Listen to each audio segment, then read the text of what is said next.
เปียกแล้ว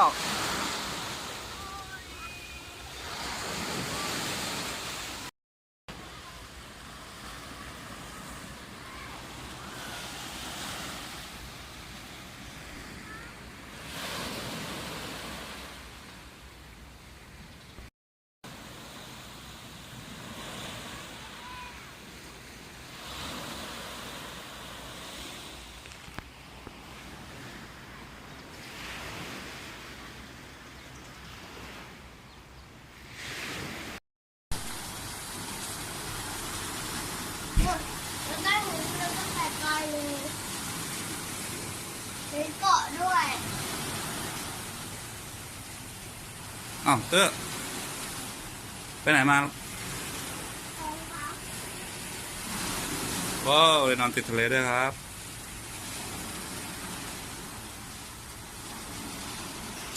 โอ้ท่านผู้ชมดูทะเลเราติดทะเลเลย น้ำใสไหมน้ำใสอยู่นะน้ำใสมากเลย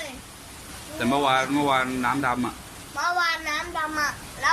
ล้วตอนกลางคืนนะน้ำใส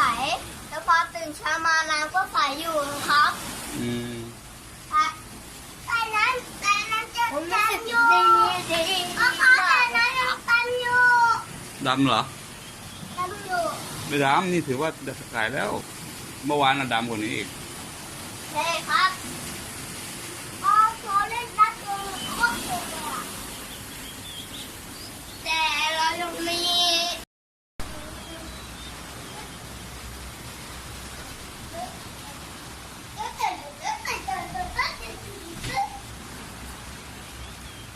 ว่าเราจะลงทางภาษาแล้วแหละอยู่ตรง